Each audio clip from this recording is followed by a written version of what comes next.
Bienvenidos a otro episodio de La Cabina de Delfos, creado especialmente para ustedes. Mi nombre es Ariel Cambronero Zumbado y hoy les traigo un tema bastante clave en la literatura, y este es el tema de la corrección literaria. Vamos a ver a lo largo del episodio los diferentes mitos que giran en torno a este tema.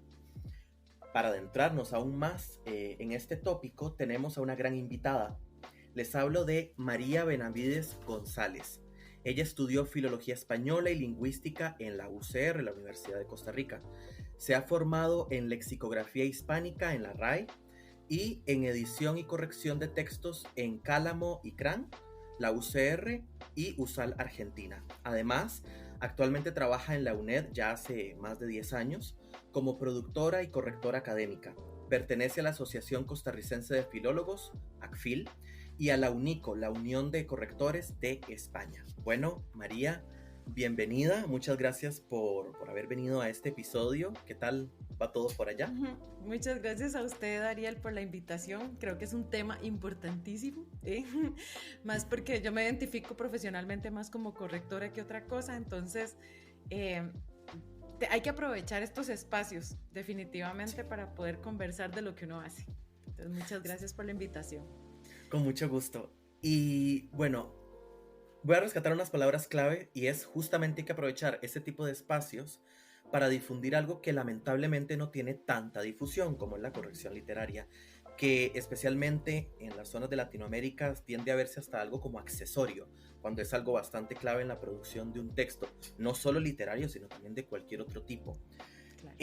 Bueno, he planeado ir abarcando el tema de la corrección con ciertos mitos acerca de la corrección literaria. Voy a dar una pequeña definición de lo que es corrección literaria, muy por encima, como para guiar a quienes tal vez no están tan familiarizados con este tema. La corrección literaria consiste en una persona profesional en el tema, que tiende a ser un filólogo, va a revisar de diferentes maneras un texto literario. Eso puede ser una novela, puede ser un libro de texto, puede ser un libro de economía, puede ser cualquier tipo de texto, ¿no? Pero aquí nos vamos a centrar específicamente en la literatura de ficción, es decir, novelas, cuentos, poemas, etc. Entonces, esta persona va a ayudar a sacarle el máximo potencial a este texto sin dañar el estilo propio del escritor. Eso es muy importante. Entonces, vamos con el primer mito, y es Bueno, la imagen un momentito, del por corrector. favor. Ok, adelante. Bueno, eso lo podemos incluir, entonces no lo voy a Ok. interrumpir en eso, pero hay un mini mito en cuanto a lo que usted dijo, que era normalmente una persona que había estudiado filología. Entonces eso hay que tenerlo presente porque no es tan cierto. ¿Ok? Ok, perfecto. Me parece genial. Sí, lo podemos abordar. Justamente podemos mezclarlo tal vez con este primer mito, que es la imagen del corrector. Uh-huh. Es decir, ¿qué tiene que tener de preparación este corrector? Es la clásica persona que está aislada en un cuarto solo o sola, en el caso de que sea una mujer, revisando el texto, o es alguien más bien que tiene que estar activo, haciendo una constante investigación acerca del tema. Ya lo debe saber todo, solamente puede especializarse en un área. El trabajo es gratis o no. Todo esto que gira en torno a la imagen Uh-huh. del corrector en cuanto a la sociedad. ¿Qué nos habla al respecto? Uh-huh. Bueno, normalmente, yo antes me imaginaba, por ejemplo, que una persona correctora era como un viejillo de anteojos que estaba encerrado en alguna cosa, como un tipo de biblioteca ahí, con sus libros, sus miles de libros, no le hablaba a nadie y solo se dedicaba a eso, a tal vez decirle a todo el mundo que estaba bien escrito y que no, pero en el texto, ¿verdad? Incluso a veces uno ve gente que hace eso en la vida real y ahora que choca tanto, por ejemplo, en los comentarios en las redes sociales, que la gente le dice, usted escribe mal, entonces es tal cosa, o usted debe ser una persona perversa porque escribe así, ese tipo de cosas. Entonces, en el imaginario me parece que persiste un poco esa idea, porque incluso hay gente que cuando le habla a uno y se entera que uno es filólogo y que es correcto, le dice, uy, entonces ya no le voy a escribir mensajes de texto, le voy a mandar audios. Hay un miedo porque además de todo existe este nombre de corrector, ¿verdad? Que es como alguien que me va a censurar. Hay varias realidades que sí es necesario decir, que por ejemplo la mayoría de correctores en realidad son mujeres. Ajá. Eso porque ha habido encuestas en España, en Venezuela y en otros lugares, ¿verdad? Donde queda en evidencia que la mayoría de las correctoras profesionales son mujeres, número uno. Por otra parte, bueno, lo que le decía de que está muy arraigado que la gente correctora sea filóloga o haya estudiado filología, y no es cierto. Hay gente, por ejemplo, recién recibí un anuncio en el que solicitaban un ingeniero para hacer corrección de textos académicos de ingeniería, pero que esta persona tuviera una formación muy, muy fuerte, obviamente, en lengua. Entonces, ya creo que deberíamos, por lo menos en Costa Rica, irnos desprendiendo de esta idea que el filólogo o la persona que estudia letras es la más apta para corregir. En realidad, la corrección es un trabajo profesional, normalmente se desarrolla con mucha práctica, pero sí hay que saber mucho sobre lengua, sobre léxico, sintaxis, gramática. No es que el cazador de ratas, ¿verdad? La persona que se pone a leer ahí el periódico y dice, uy, aquí le falta una tilde, le falta una A, le falta una Z, o mira, lo escribió con ese. No, nuestro trabajo va más allá de eso. Muchas veces tenemos que hacer todo un análisis para poder desarrollar el trabajo, porque precisamente el discurso es como nuestra base de trabajo, y si el discurso no fluye, pues significa que hay algo mal en el texto. Como usted decía antes en la presentación, bueno, yo trabajo más con textos académicos, alguna vez me ha tocado trabajar con textos de narración, y es realmente difícil cuando hay elementos que uno ve que están dispersos, que no hay una cohesión, que por ejemplo se perdió el nombre de un autor, o que hablaron de un paisaje y resulta que le cambiaron el color a los árboles y no, sin una explicación razonable, ¿verdad? O que no está dentro del texto. Entonces, un corrector lo que hace es facilitar la comunicación entre el autor y el lector. O sea, nosotros somos una especie de mediadores y no le quitamos el campo al escritor jamás ni nunca, sino que simplemente potenciamos, que creo que usted lo mencionaba, potenciamos esa materia prima que el escritor ya nos da, ¿verdad? Entonces, no se puede dar por sentado que uno, por saber muy bien su lengua materna, va a tener muchas habilidades para poder expresarse en esa lengua, ¿verdad? Y justamente, sí, ese es un gran mito, el hecho de, yo soy de un país latinoamericano, mi lengua materna es el español, ya yo podría corregir, o tiene toda la razón, el hecho de, por ser de filología, yo manejo, o profesor de español, o lo que sea, yo manejo bien la gramática, lo que sea. No, porque en realidad el texto es más complejo que eso. Ya lo mencionaba Jacobson, que en el texto literario, concretamente, está la función artística. Es la función del lenguaje que se sale usualmente de la norma, en el sentido de que no es solamente comunicar el mensaje, sino es con cierto tipo de código, en un cierto tipo de canal. Ya es toda una codificación que es más compleja, lo que hace que no cualquiera pueda revisarlo. Quería recordar una anécdota de Flaubert, el de Madame Bovary, justamente cuando mencionó lo de, como, los árboles son verdes en esta página 5, pero en la 10 ya son cafés. Desde algún momento ahí cambió. Justamente Flaubert era una persona que a él le encantaba revisar sus escritos constantemente. Pero aún así, él solo dejó ciertas erratas. Por ejemplo, los ojos de la protagonista en una eran azules, en otra eran cafés y en otra eran verdes. Y uno entiende, uno dice, bueno, sí, es que por la época no tenemos la facilidad ahora de las computadoras, ¿no? Pero justamente eso sí nos habla de que si hubiese tenido de la mano la ayuda de un corrector, tal vez eso no hubiese salido por ahí, ¿no? Y volvemos aquí, o más bien quiero vincular esto con el tema de los procesadores de texto para revisar un texto. Por ejemplo, que el propio escritor, que eso es otro mito, el propio escritor utiliza, digamos, Word, ay, aquí me marcó en azul, que es una errata. Voy a darle que sí, cuando en realidad, al menos desde mi punto de vista, es una máquina. Sabes ciertos patrones, pero no va a saber, por ejemplo, el contexto, ni cuando se va a romper una regla para una cuestión específica literaria. Entonces, ¿qué nos tiene que decir respecto a ese tipo de correctores mecánicos? Vamos a ver, los procesadores de texto en realidad son una gran ayuda para el corrector. Obviamente, si alguien no va a pagar un corrector, tiene sentido que los utilice en sus propios textos.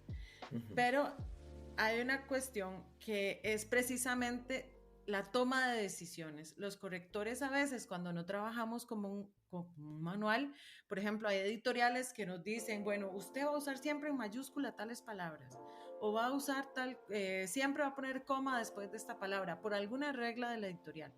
Eso ayuda muchísimo.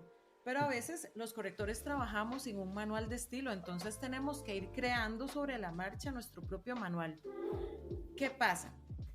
Cuando dependemos absolutamente de los procesadores, no nos estamos fijando en otras cosas que son importantes, porque los procesadores van a utilizar la norma estricta que les cargaron, ¿verdad? Entonces, por ejemplo, nunca le va a marcar una palabra como cuidad cuando debería decir ciudad. ¿Por qué? Porque está correcto, simplemente. No va a marcarle río o río porque todavía el contexto habría que definir cuál es la palabra que es la correcta. Entonces, en ese sentido, los correctores tomamos muchas decisiones importantes cuando vamos leyendo el texto. Mi recomendación es utilizar el procesador, pero no quedarse con eso. ¿Qué pasa? Que también hay que utilizarlo en diferentes momentos. Si yo soy un escritor, recién terminé mi libro, le voy a pasar el corrector de una vez, cuidadito, porque uno está demasiado cerca de ese texto, o sea, lo acabo de terminar, ¿cómo voy a empezar a corregirlo? O sea, lo ideal es que siempre lo lean diferentes personas, lo corrijan diferentes personas, porque hay diferentes etapas en los procesos editoriales. Si eso no es posible, hay que dejar espacios de tiempo entre una cosa y la otra, porque son actividades totalmente diferentes. Las lecturas son diferentes, no es lo mismo leer por puro placer que leer por corrección. O sea, nosotros leemos palabra por palabra. El corrector se va fijando en algunas cosas y ahora están muy avanzados, te dan claves de cuánto porcentaje de legibilidad tienen, cómo está la gramática, cómo está la ortografía, cómo está la sintaxis, te dan pruebas a ver si hay alguna parte que está plagiada o no. Eso es muy beneficioso, pero hay que saber utilizar la herramienta. Eso es una cuestión que uno también tiene que preguntarse. Bueno, voy a saber utilizar esto, voy a saber discriminar la decisión que me está diciendo que tome, voy a saber cuándo son mayúsculas y minúsculas, voy a utilizar palabras extranjeras y este corrector en este momento no lo va a leer o sí, porque hay que recordar que hay que trabajar con el idioma específico. Entonces, por ejemplo, si yo escribía en inglés y de casualidad cambié el idioma a español, va a ser totalmente diferente las coincidencias que tenga o lo que busque, ¿verdad? El software. Entonces, hay que tener cuidado. Hay elementos, hay programas, hay páginas web que nos pueden ayudar en esto, pero siempre hay que entender que uno es el que decide y uno tiene que discriminar. Entonces, hay elementos que la máquina no va a marcar, como decir los nombres de los protagonistas. Solo yo sé, por ejemplo, si mi protagonista se llama Daniel y en el siguiente capítulo le pongo José y después le pongo Roberto, sin ninguna razón aparente, ¿verdad? Entonces es como, para la máquina, si eso está bien escrito, siempre va a estar bien escrito. Y usted no se va a dar cuenta porque no se lo va a marcar. Así de fácil. Parecen tonterías, pero esos son los elementos que hacen que uno se pierda en la lectura, precisamente. Y es horrible, por ejemplo, y es que el lector lo nota. O sea, un lector nota cuando hay problemas de sintaxis, cuando hay problemas de gramática, de léxico, y que no son adrede, ¿verdad? Eso es Eso lo es peor. una cosa que a mí me pone Sí, nerviosa, ¿verdad? Cuando sí, está bien, cuando ya el autor nos anunció que iban a darse todos esos elementos por alguna razón estética, artística, lo que usted quiera. Pero cuando pasan sin querer o por desconocimiento, que es peor, ay, no. O sea, a mí hasta que me da pena ajena cuando totalmente de sucede. acuerdo. A mí también me pasa, claro, cuando yo he revisado textos o incluso cuando uno va leyendo Ujú. cualquier texto y uno dice, pero, hey, espera un momento, esto es totalmente diferente, por ejemplo, como el personaje pensaba, justamente acaba de decir lo opuesto a lo que dijo en la página anterior, ¿qué está pasando? Ajá, Es como esa falta de coherencia, de concordancia, que uno hasta le hace rechazar el texto. Uno es sí. como, es que no está bien escrito, Ujú, ¿ya? ujú. Y bueno, justamente por estas razones quiero sacar a colación este mito. La corrección no se cobra, es sencilla, rápida y subjetiva, lo cual, como lo que hemos hablado, es más bien lo opuesto Si a a mí me, todo. si a mí me pagaran cada vez que me dicen que la corrección es sencilla o corríjame unas comitas, yo sería millonaria y no estaría en este podcast, seguro. Estaría en un yate seguro, ya quién sabe por dónde. Sí, en Dubai o algo así. Quién sabe. La cuestión es que vamos a ir por partes. La corrección se cobra porque somos profesionales que nos hemos formado muchísimo o poco, pero nos hemos formado, ¿verdad? Cada quien sabe cuánto le ha puesto de amor a sus estudios, a su práctica profesional, pero sí se cobra y no se cobra barato. Y es Sí. que esto depende también de, vamos a ver, de varias cosas. Depende del tipo de corrección, porque no existe un solo tipo de corrección. Existen varias que se hacen en diferentes etapas. Entonces, esto es muy importante que el autor lo conozca, que no es lo mismo una corrección del original que una corrección de pruebas al final cuando ya está diagramado el libro, que un corrector no edita el libro, que lo ideal es que haya un editor previamente y luego se corrija el original, porque precisamente el editor va a revisar todas estas cuestiones de contenido. El editor va a revisar que el texto fluya, que el texto sea coherente, que dentro del estilo, digamos, que se maneje, sea apropiado y que cumpla con esas características. El corrector hace otro tipo de trabajo, ¿verdad? Entonces, nosotros cobramos por eso, porque sabemos qué es lo que vamos a hacer. No es sencilla, en algunos casos sí, pero es... Vamos a ver, depende del texto. Sí, depende mucho del y, texto. y esa sencillez no es porque nuestro trabajo sea fácil, sino porque ya el texto venía o bien revisado o bien corregido previamente. Entonces lo que se hace es una especie de control de calidad como tal vez no ligera, pero sí se hace un poco más rápido. No sé si me explico en ese Sí, sentido. Es como, es que ¿verdad? es Como, como, ajá, no, es como, por ejemplo, tal vez por ponerlo de una forma metafórica, es como, no es lo mismo que llegue un enfermo con una herida, que es una cortadita, ni siquiera está infectada, es más fácil de curar, a una persona que ya venga con una herida infectada, ya hay que ponerle antibiótico y demás, se necesita tratar más. sí, no es Entonces lo se podría mismo poner utilizar. una curita que coser a alguien, definitivamente. Exactamente, Entonces, totalmente de acuerdo. en eso nosotros también variamos, ¿verdad? O sea, también depende de la cantidad de palabras que tenga un texto, de la cantidad de páginas. En algunos casos hay diferentes formas de cobrar. Eh, o sea, no es lo mismo, por ejemplo, un texto que venga con ilustraciones y las ilustraciones también tengan palabras, yo no sé, como los textos de infantiles, que hay que tener mucho cuidado, ¿verdad? Con las palabras que vengan dentro de las imágenes porque pueden llevar a confusión o no. Entonces eso, Ajá. en el caso de la ficción, ¿verdad? Es como, pues, de tremendo porque también nosotros tenemos que saber qué es el tipo de léxico que está usando el autor, si inventó palabras, entonces hay que extraer esos términos para que uno pueda hacer una lista de un glosario, lo que sea, y decir, bueno, ok, si aparece esto significa tal cosa, si aparece esto otro, es otra cosa. No hay que corregirlo porque es parte de lo que inventó ese escritor o escritora, ¿verdad?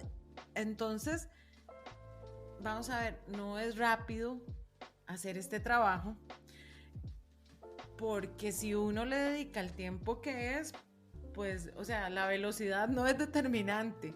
A mí a veces me preocupa cuando me dicen, oh, lo voy a revisar en una noche, y yo, bueno, me persino, ¿verdad?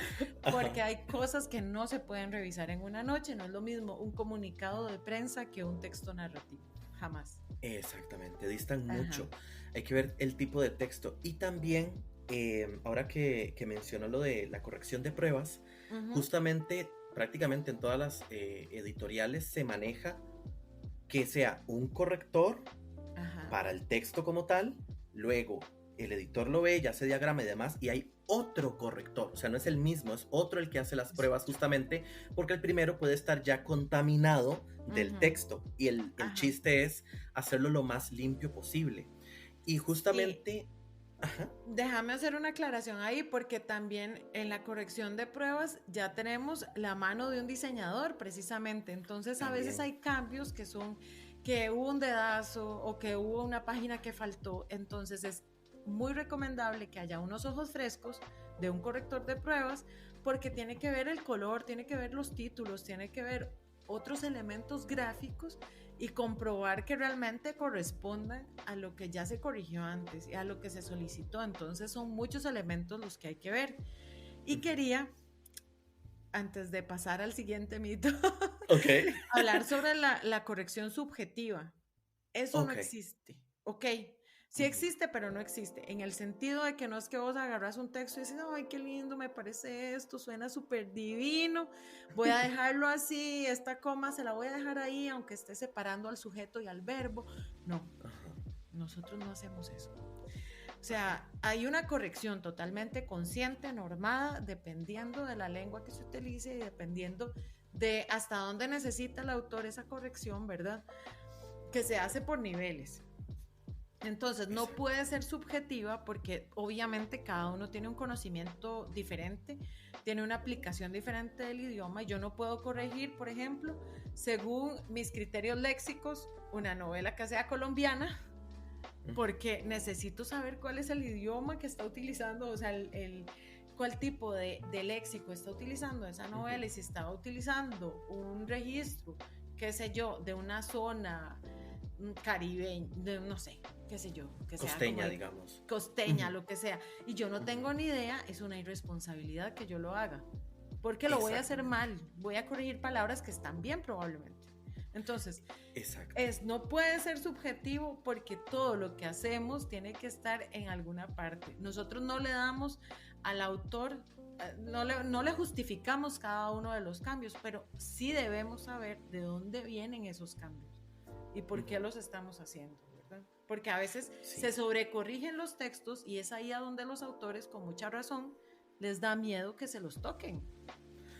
Exactamente, y justamente ese es el siguiente mito, pero antes quiero acotar a este punto de la subjetividad. Justamente tenemos también que muchas veces piensan, no, es que no le gusta a este personaje, por eso me lo está cambiando. No es que a uno no le guste el personaje, es que si el personaje, por ejemplo, es muy plano, y ojalá sea el protagonista, y ya vamos a tener un poquito de errores. Es decir, cuando un personaje es plano, tiene que lograr transmitir algo, tiene que lograr conectar con el lector. Entonces, esos aspectos tampoco son subjetivos. Porque si bien, por ejemplo, en la literatura se utiliza la mezcla de personajes planos y personajes redondos, que los planos son los clichés de toda la vida, y los redondos ya son los personajes que parecen personas, es decir, usted perfectamente cree que existen, porque tienen una personalidad definida, una psique definida, hasta uno puede ver el pasado detrás de las palabras de este personaje. Los que te convencen, así. Los que uno dice, sí, compra el libro, ¿verdad? Es decir, si bien hay una mezcla en estos dos, uno tiene que saber, como escritor, cuándo utilizarlos. Uno no va a colocar un cliché como protagonista, porque el libro se va a venir abajo. Entonces también todo eso tiene que ver. Y bueno, El siguiente mito es el siguiente, valga la redundancia. El corrector y la editorial solo quieren cambiar la voz personal que tengo como escritor para hacerme igual al resto de escritores.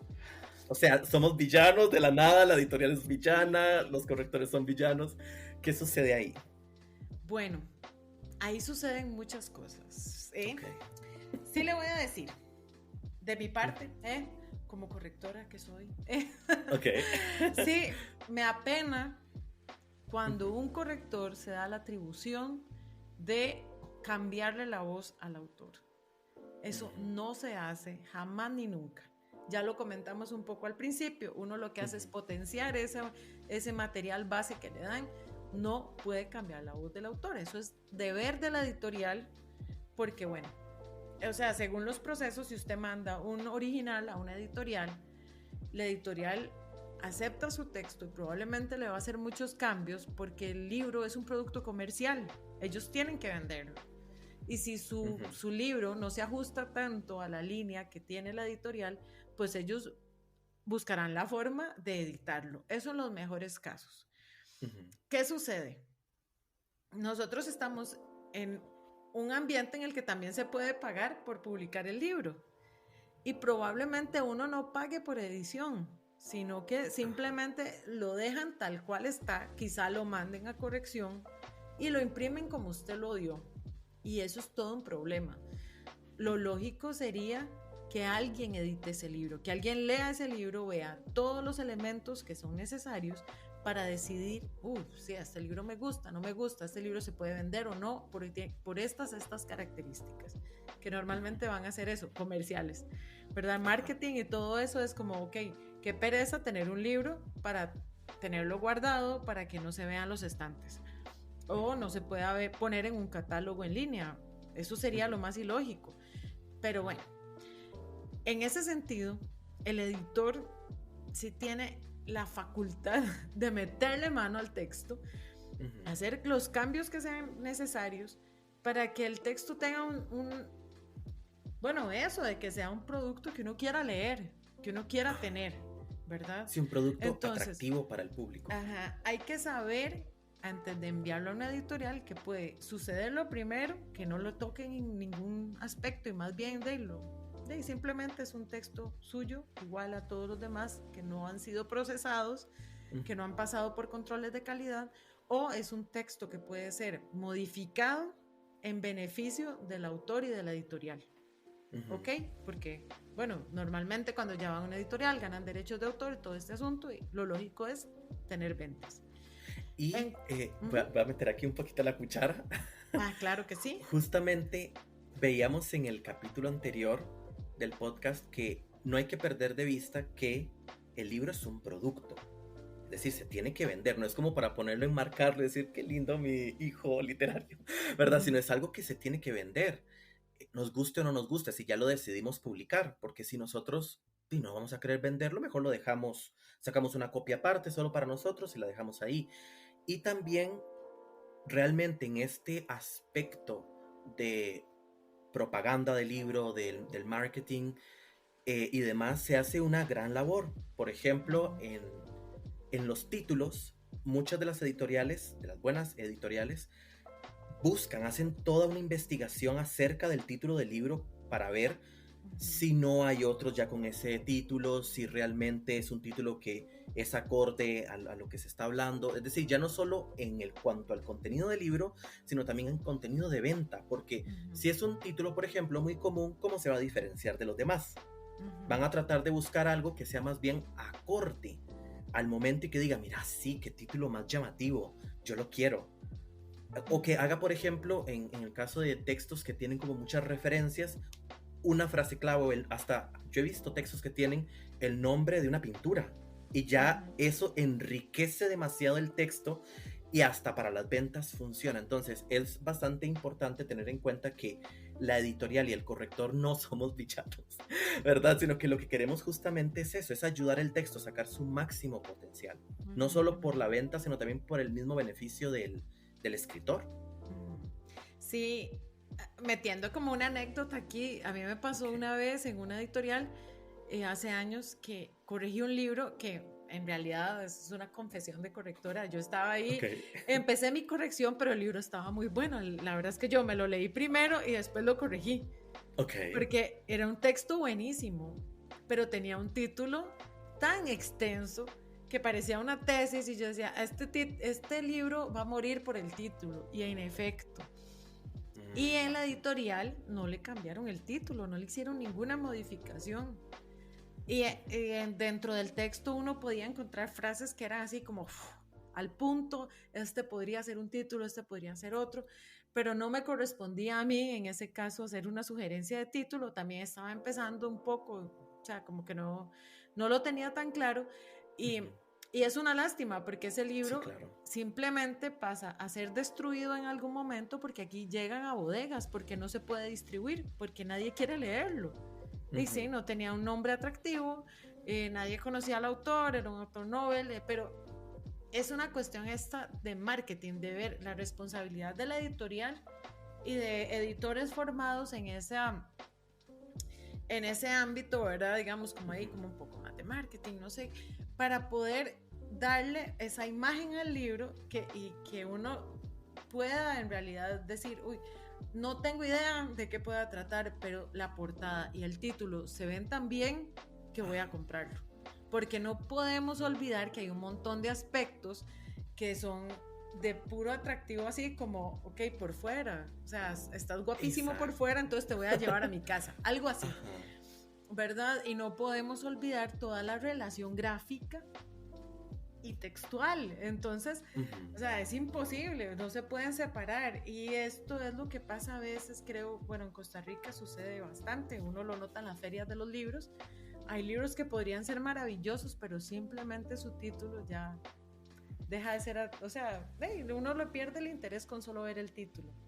Y es una lástima porque sí hay muchos potenciales que, como dice usted, terminan en bodegas para posteriormente ser destruidos. Y bueno, para redondear un poquito sobre el corrector, digamos, en este caso, hay digamos, el corrector en realidad se llama como, o la profesión sería como, hay una parte, sí, como una especialidad, o no sé cómo decirlo, que es como la corrección de estilo editorial. Nosotros no le corregimos el estilo personal al autor. Corregimos el texto según lo que la editorial nos diga, ¿verdad? Quiero que eso quede como clarísimo, así, se lo graben en la mente, porque hay una confusión, o sea, el hecho de que uno diga corrección de estilo, ¿de estilo qué? Me van a corregir mi forma de hablar, mi forma de la cantidad de líneas que tiene cada uno de mis párrafos, mi discurso, mi cuál es el estilo que van a corregir. Y no, nosotros no hacemos corrección de estilo de la persona, corregimos un texto según el estilo editorial. Exacto, entonces en ese aspecto todos los escritores pueden estar tranquilos, porque incluso aunque decidan autopublicarse, uno entiende que algunas veces hay editoriales que están muy saturadas en catálogo y no pueden recibir más textos, o abren la convocatoria cada muerte de obispo, como decimos de acá, ¿verdad? Hace, o sea, mucho tiempo.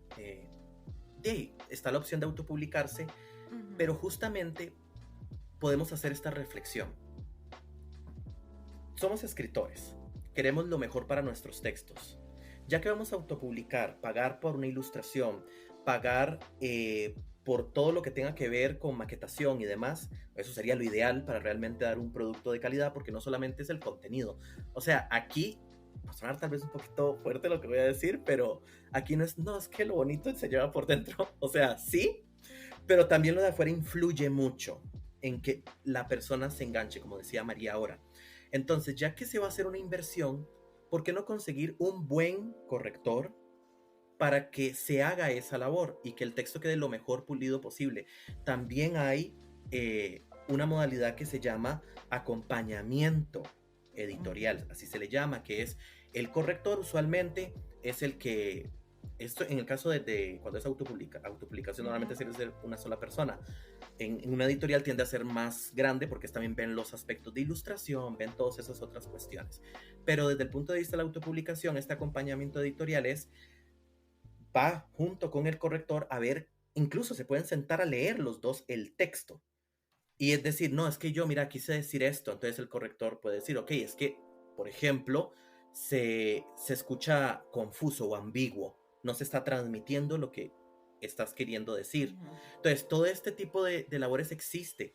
Obviamente, como mencionó Mariatti, pues la cuestión del precio varía y hay que entender que es lógico y es, de hecho, obligatorio cobrar porque es un trabajo por el que la persona se prepara, porque el que la persona también utiliza mucho tiempo, porque volvemos a lo mismo, es algo muy relativo. Un párrafo puede tardar bastante en editarse, dependiendo de cómo esté escrito. Y algo más extenso puede tardar menos. Ahí es donde ya sale lo subjetivo. Uno no sabe qué es lo que va a durar más. Pero lo que no es subjetivo es ya la corrección en sí, porque está guiada con ciertos lineamientos editoriales o de estilo. Y entonces todos pueden estar tranquilos de que no van a deformar su voz, no los van a convertir como el resto. Y aquí hay que decir una verdad que a muchas personas les duele, y la voy a decir no para herir susceptibilidades, sino para tomar conciencia y respetar más el trabajo de los correctores. Muchas veces escritores piensan que tiene una voz personal, pero lo que hace es que están imitando el estilo de otro. O por ejemplo, utilizan estilos que tal vez por una falta de lectura piensan que son innovadores, pero no lo son. Como por ejemplo, anteponer el adjetivo, decir hermosa casa, y piensan que tal vez eso es como debería sonar la literatura y ese es su estilo, pero en realidad no lo es. O sea, no lo están haciendo de manera consciente para darle un significado al texto, sino que están imitando algo que leyeron o lo que popularmente se conoce como, por ejemplo, en el caso de la poesía, todo tiene que rimar, cuando eso es una falacia gigante en literatura, porque no todo tiene que rimar, y cuando rima, rima de cierta manera, no al azar. Esa es otra cosa. Entonces, hay que también concientizar este aspecto y decir, no, mira, voy a ver cómo es mi estilo. O sea, voy a analizarlo, voy a quitarme. Obviamente está genial leer es la base de la escritura, pero sin ciegamente aferrarnos a los estilos de los demás o hacer unas especies de Frankenstein ahí de varios estilos. No, es más bien pulir nuestra propia forma de escribir. Eso es bastante importante. Y una regla de oro a la hora de la escritura: uno no se puede aferrar a nada de lo que escriba. A uno le puede gustar mucho una metáfora que uno hizo, no sirve en el texto, se quita. Servirá para otro texto, para otra idea, para lo que sea. Pero si en ese texto no sirve, está de más, y lo que está de más se quita. Ya lo dice Marcelo Di Marco, que es corrector de textos literarios, él es argentino, y él en su libro de Corte y Confección, Corte y Corrección, siempre se me relaciona con Corte y Confección, pero es Corte y Corrección porque justamente hace este juego de palabras, menciona esto, es decir, se quita lo que solamente está como estorbando, porque parece un adorno muy bonito, pero si no le sirve al texto, se quita. Y si le hace falta añadir algo, se añade. Esa es como la regla de oro. Por eso no hay que aferrarse. Incluso hasta cuando uno mismo como escritor puede estar editando algo por uno mismo, por una cuenta de pulir mejor el manuscrito, uno tiene que aprender a soltar. Es que es como una ley de vida, ¿verdad? Aprender a soltar y no aferrarse a nada, porque si no más bien es perjudicial para uno y para el texto. Y bueno, pasamos al siguiente mito. Ya no sé por cuál mito vamos. El punto es que son un montón de mitos. Y es el mito de que los escritores y los correctores son multitasking. Todo lo hacen a la vez. Todo se puede hacer a la vez. Eso es terrible. Yo no me lo imagino a usted, por ejemplo, escribiendo y corrigiendo al mismo tiempo. Y fijándose en que está tal estructura bien hecha y que después está el escenario de no sé qué y después el nombre. O sea, un momentito. Si existen etapas, por ejemplo, ya en empresas editoriales, y estas etapas funcionan, es importantísimo que si uno va a autopublicar, se maneje con ciertas etapas y hay que respetarlas a rajatabla, porque usted no puede escribir, que es mucho lo que nos pasa con las computadoras, ¿verdad? O sea, como puedo borrar y quitar, entonces escribo y voy corrigiendo. O sea, no. No, porque nunca le damos un sentido completo a lo que estamos escribiendo.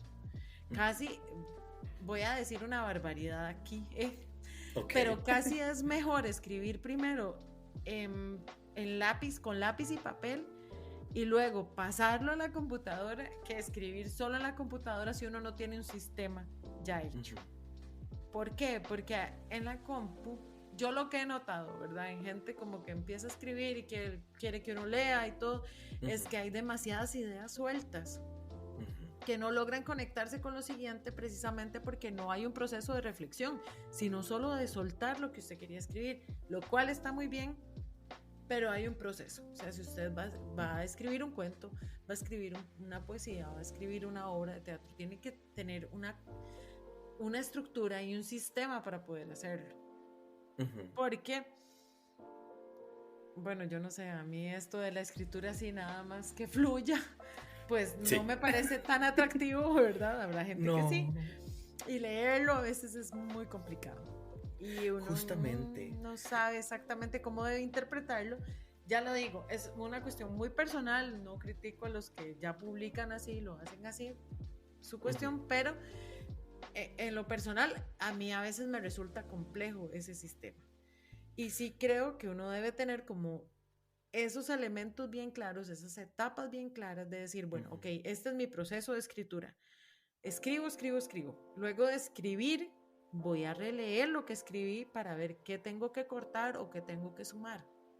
Después de eso, hago otra lectura, ya para ver si de verdad fluye completamente el texto. Incluso leerlo en voz alta o poner, ahora que tenemos esa posibilidad de que, por ejemplo, tengo Word tiene la posibilidad de que se lea, lectura en voz alta, ponerlo a correr a ver qué pasa, si lo entiendo o no lo entiendo, si me gusta lo que oigo, si tiene un buen ritmo, si, bueno, todas esas cosas en las que hay que fijarse, que usted es experto, evidentemente, y yo no me...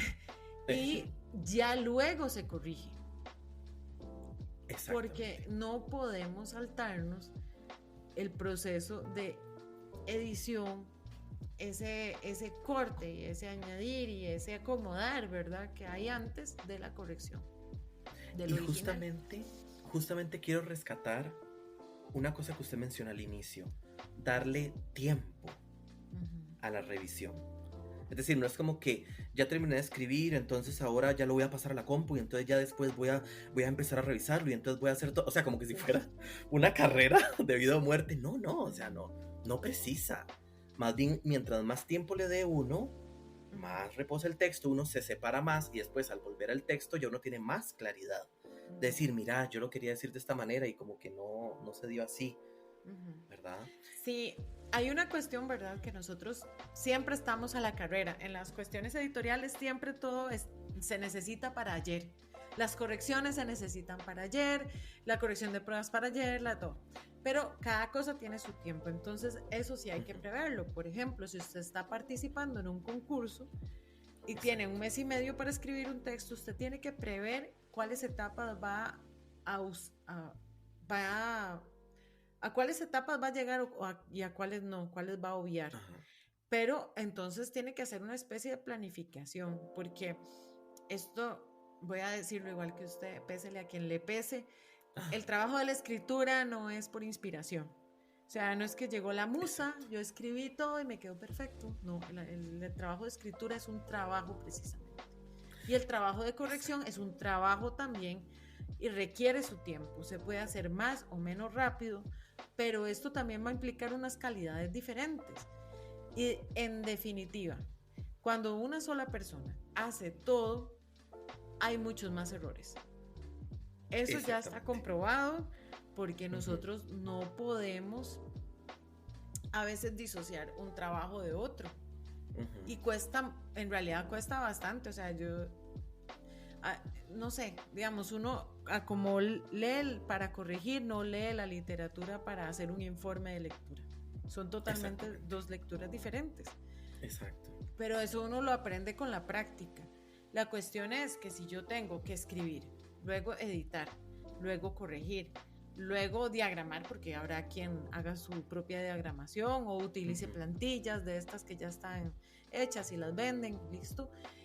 Y que además lo publique. O sea, ahí solo en eso que acabo de decir van 5 trabajos que tienen que ser muy consistentes para que usted pueda decir, ok, separé cada etapa y logré Exacto. El cometido en cada una, ¿verdad? Entonces, ahí hay etapas en las que yo sí recomiendo que, aunque no sea una persona experta, por lo menos alguien que lo lea el texto para saber cómo hacer las cosas. Pero sí, en definitiva, es recomendable que si no se puede pagar un profesional para cada cosa, porque es una inversión muy alta, sí, claro. Por lo menos tener suficiente tiempo para poder determinar cómo hacerlo. O sea, separando una cosa de la otra. Exacto, y justamente aquí es donde, antes de pasar al último mito, aquí es donde justamente se hace una gran distinción, porque ¿qué tan serio uno se toma entonces la escritura? Desde el punto de vista del escritor, es decir, si yo estoy dispuesto con mis medios a pulirlo de la mejor manera, o solamente justamente, ¿no? Con lo de, no, es que la musa me inspiró así se tiene que quedar. No, es una idea errónea. Uno obviamente como escritor tiene momentos de inspiración, pero eso no significa que para corregir el texto o para cambiar cosas tiene que tener esa inspiración. Ya eso ya pasó. Eso es cuando nace la idea. Listo. E incluso en técnicas de escritura creativa, aunque uno no tenga inspiración, se le obliga a escribir para justamente generar esa inspiración que no cae del cielo todos los días. Entonces también hay que considerar eso. Y bueno, el último mito es el lector no puede reclamar una vez el producto está finalizado. No debería, porque como es un libro que yo escribí, de allá cada quien no puede reclamar. ¿Qué opinas sobre eso? Casi me ahogo. Casi me ahogo recordando un libro que yo quería devolver y que lo único que pude hacer fue escribirle a la editorial y preguntarles cómo habían logrado publicar esa cochinada. A ver, no tiene otro nombre. Era un libro que no tenía corrección, era un libro que estaba impreso en hojas en papel muy bueno. Tenía unas portadas buenísimas, contó con ilustración y demás, pero el libro era una cochinada, no tenía edición, no tenía corrección y yo como clienta me sentí estafada. Pero yo pagué por un libro que muy bien, digamos, como me contaron la historia más o menos, quería colaborar con el autor de repente, porque era su primer libro publicado, pero sí me sentí estafada. Entonces, nosotros en Costa Rica muchas veces no reclamamos por productos de este tipo, precisamente por eso, es un producto terminado, ¿ya para qué? ¿Qué pasaría si yo devuelvo ese libro a la editorial y le digo, no me vuelvan a vender esto o quiero que me devuelvan la plata? Probablemente no me devuelvan la plata, pero si hay más personas como yo que se sienten estafadas con ese texto y lo devuelven, ¿qué puede suceder? A ver, yo no quiero echarme encima a los escritores, obviamente, pero a uno le daría cólera que, por ejemplo, le vendan un libro con una portada y resulta que el contenido era otro totalmente, o sea, como que me vendan Don Quijote y resulta que adentro tenía el Principito, yo qué sé. Es como extraño, son totalmente diferentes los géneros, la cantidad de páginas, lo que yo quería no está ahí, entonces ¿por qué no lo voy a devolver? O sea, si nosotros devolvemos libros cuando se les despegan las páginas y todo a la librería, que alguna vez a mí me ha tocado hacer eso, como, hey, vea, este libro está defectuoso, ¿por qué yo no puedo reclamarle a la editorial que me dé un producto de muy baja calidad? Porque como decíamos en algún momento, los libros son un producto cultural y son un producto comercial, están hechos para venderse. Y yo quiero entretenerme con un libro o aprender con un libro o el motivo que tenga para ese libro. La cuestión es, si yo estoy disconforme porque, por ejemplo, me vendieron un libro que tiene 0 corrección en el texto y yo no lo entiendo o está tan mal que no lo puedo leer porque no, simplemente tiene una sintaxis súper enrevesada y entonces no se puede leer el libro, ¿por qué no puedo reclamar? Entonces creo que uno, como consumidor responsable, debería poder reclamar a la editorial directamente. O sea, decirle a la editorial, vea, ustedes me vendieron esto por estas y estas razones, no me parece que me hayan cobrado esto, quisiera una devolución o quisiera acceso a otro libro o que me lo cambien o algún arreglo o simplemente informar, porque a veces no sucede eso. Y entonces las Totalmente de editoriales acuerdo. dicen, claro, vendí todo, no sé qué, qué bien, pero resulta que nadie reclamó y está molesto. Y ese autor vuelve a Exacto, sacar otro libro y nadie se lo va a comprar porque es malísimo el primero. Y exacto. sucede, Y ¿verdad? eso lamentablemente también le genera, en el caso de la editorial o del escritor independiente, Uh-huh, mala fama. Porque es como, uh-huh, en esa editorial, no sé, no editan. Usted encuentra un uh-huh. montón de ratas o lo que sea. O este escritor, muy bonita la portada, pero es que solo es eso, portada. Entonces ya se empieza a generar una mala fama que a nadie le sirve, ni al Ajá. escritor ni a la editorial.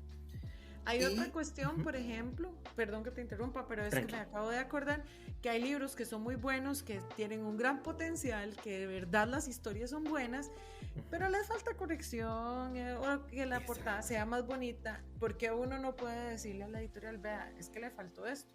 A veces cuando son autopublicados, pues es porque definitivamente la persona no podía pagar ese servicio, entonces ya. Pero sí, es como ese ojo, ¿verdad? Como, mira, este libro podría ser nuestro best seller ahí, no sé, Ajá. y entonces, ¿por qué no meterle un poquito de inversión a ese libro? Entonces, a veces es como, no sé cómo se toman las decisiones, la verdad, en ciertas editoriales, pero a veces es como dejar de ver el material que podría ser un buen producto y publicar cualquier cosa.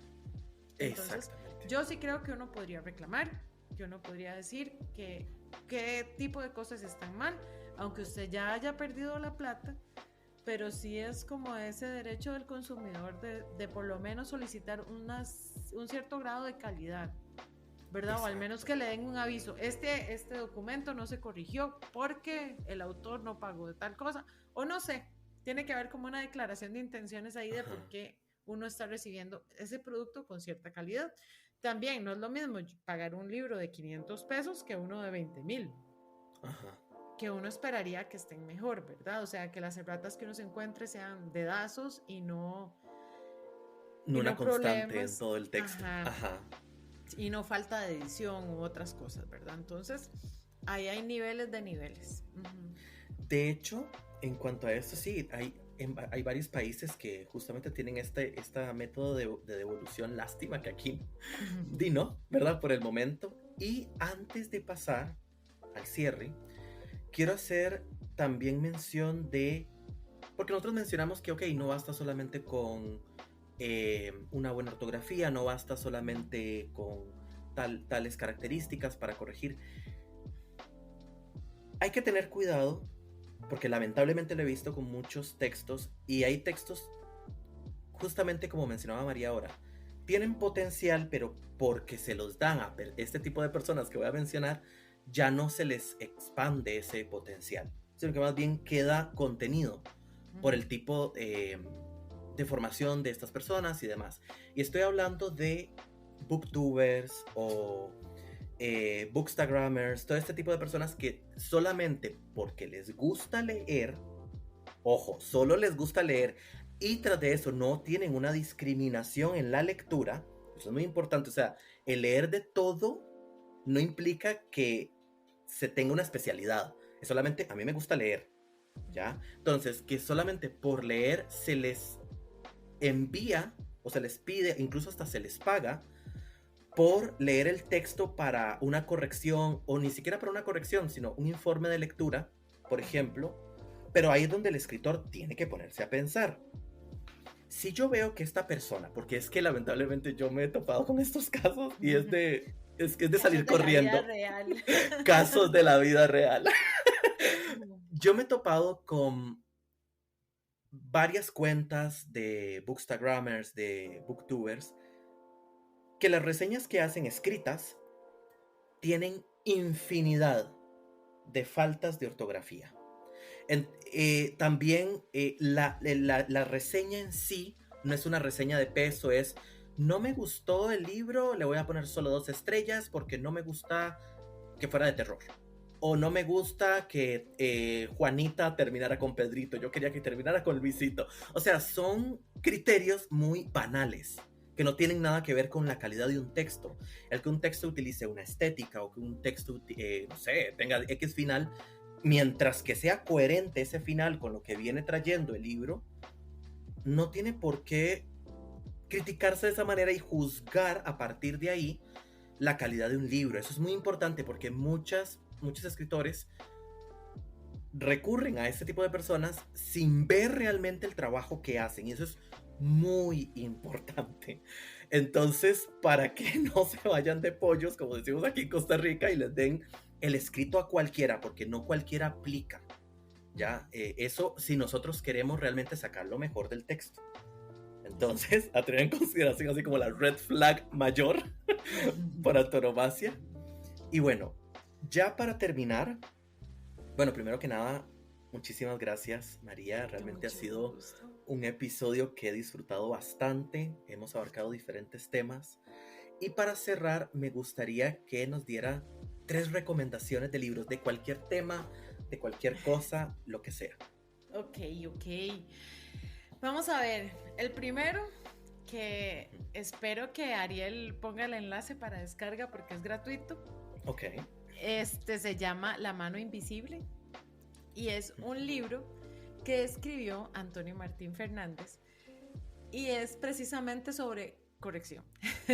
Ok. Él es corrector, él es director también, bueno, fundador de Calamo y Cran, también estuvo en Palabras Mayores y es todo un personaje este señor y es maravilloso como corrector y como persona. Entonces yo recomiendo esa lectura porque son sus experiencias precisamente de cómo comenzó en la corrección y de cómo comenzó su empresa, y es bien interesante todo lo que uno también comparte con él porque él estudió filología y demás.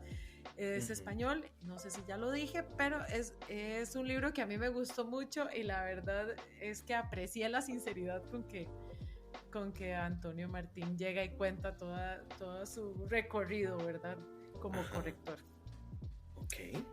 El segundo libro, que creo que usted tiene el título por ahí, le voy a ser sincera. A mí me gusta, lo compré por las ilustraciones y lo publicó la editorial Costa Rica y se llama La delirante familia Tosco de Eric González Conde. Son una locura de cuentos. Es muy bueno. Y las acuarelas que lo ilustran los hace Rodney Cordero, que es un maravilloso acuarelista. Entonces vale la pena porque es un libro pequeño, pero está cargado de unas reflexiones y también todas las relaciones que se pueden hacer entre la imagen y el texto. Vale la pena realmente, y es un libro que se puede conseguir en línea también en la editorial Costa Rica y se puede conseguir impreso. Y el último no habíamos dicho que lo iba a recomendar a usted. Ok. Tengo como últimamente muchas lecturas ahí picoteadas por todo lado, entonces no sé si lo digo yo o lo dice usted. ¿Puedo decirlo yo? Dale. Bueno, yo tengo uno que se me ocurrió de último momento, antes de grabar el episodio, y yo dije, sí, claro, porque esto sirve tanto para correctores como para escritores, pero especialmente para escritores.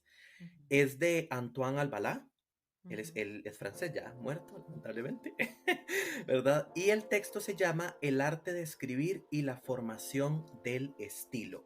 ¿Por qué digo que sirve tanto para escritores como para correctores? En el caso del corrector, justamente para conocer las bases del estilo propio de un escritor, independientemente de cuál sea, ayuda para identificarlo.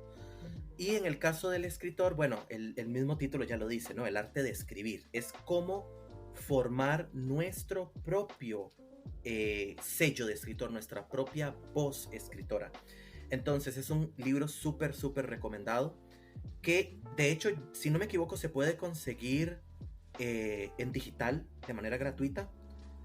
Es de los pocos escritos de Albalá que están traducidos al español, entonces hay que aprovecharlo al máximo, porque aunque es un texto bastante viejito, es un texto que realmente vale la pena tener. Entonces esa sería mi recomendación para completar los 3. Apuntadísimo, entonces. Ok. Sí. Y bueno, ajá, bueno, no sé, antes de cerrar, no sé si cabe aquí, pero sí quisiera decirle a la gente que lo escucha, que si van a contratar un corrector, que lo hagan con confianza, con alguien que se sientan cómodos, que busquen a una persona que realmente sepa del género que están escribiendo. No todos los correctores sabemos de todo, no todos los correctores podemos corregir literatura. Algunos nos hemos especializado en una cosa y otros en otra, entonces que busquen a la persona más adecuada y que si tienen que pedir una prueba de corrección, que lo hagan con confianza, que le manden 2 páginas al corrector, que el corrector se lo corrija y que vean a ver si les gusta, porque esto también es muy importante. Uno tiene que sentirse cómodo con el profesional que contrata. Exactamente. Y lo otro es que si no tienen la posibilidad de acceder a estos servicios editoriales, que busquen la manera de formarse antes de publicar, para que su texto se vea profesional y para que su texto se vea vendible también. Entonces, quisiera recomendar la página de una consultora editorial, no sé si lo puedo hacer. Sí, claro. Adelante. Que se llama Mariana Eguaras. Ella es española, tiene un blog buenísimo en el que habla de edición, de autopublicación y de diferentes cosas. Y la última recomendación al respecto es que no se olviden de que el libro se le puede poner el ISBN y que en Costa Rica es gratis. Que esto se accede a la página del CINAVI y ahí, bueno, uno puede, al Sistema Nacional de Bibliotecas, y uno puede solicitar el ISBN, que es muy importante porque esto es un registro de que su libro es único, que es como la cédula del libro, y esto le da mayor respaldo al escritor, ¿verdad? De que su obra está protegida, al menos en ese aspecto. Entonces ya va a estar en un catálogo, ya va a estar inscrita en alguna parte, y esto, bueno, también obviamente para ponerlo en la portada o en la contratapa del libro cuando lo publiquen, ahí se coloca este sello, este número identificador. Entonces, muy importante, porque sí, justamente eso es lo que hasta cierto punto oficializa la existencia del libro, a nivel especialmente para ventas. Yo voy a colocar los links en YouTube, en la parte de descripción, y espero que se puedan colocar también en Spotify. Esperemos que sí, ¿verdad? Si no, cualquier cosa, ahí se dan un pequeño paseo por YouTube y los descargan. Y no, o sea, muchísimas gracias, María, de nuevo. Fue un muy, muy buen episodio. Realmente quedé fascinado y estoy seguro que todos los que nos escuchan también. Así que muchísimas gracias. Con mucho gusto, y espero que sigan el mundo de la corrección por ahí. Existen muchos enlaces, se puede averiguar bastante. Sí. Hay cuentos interesantes sobre nosotros los correctores y nuestro aspecto en el mundo real, pero esto ha variado y la verdad es que somos un punto de control de calidad y creo que es necesario que nos conozcan definitivamente. Sí, claro, eso primordialmente es una gran ayuda para el escritor. Y bueno, llegamos al final de este episodio, espero que lo hayan disfrutado. Cualquier comentario que quieran dejar en la parte de YouTube, con total libertad. Y nos estaríamos escuchando para el siguiente episodio.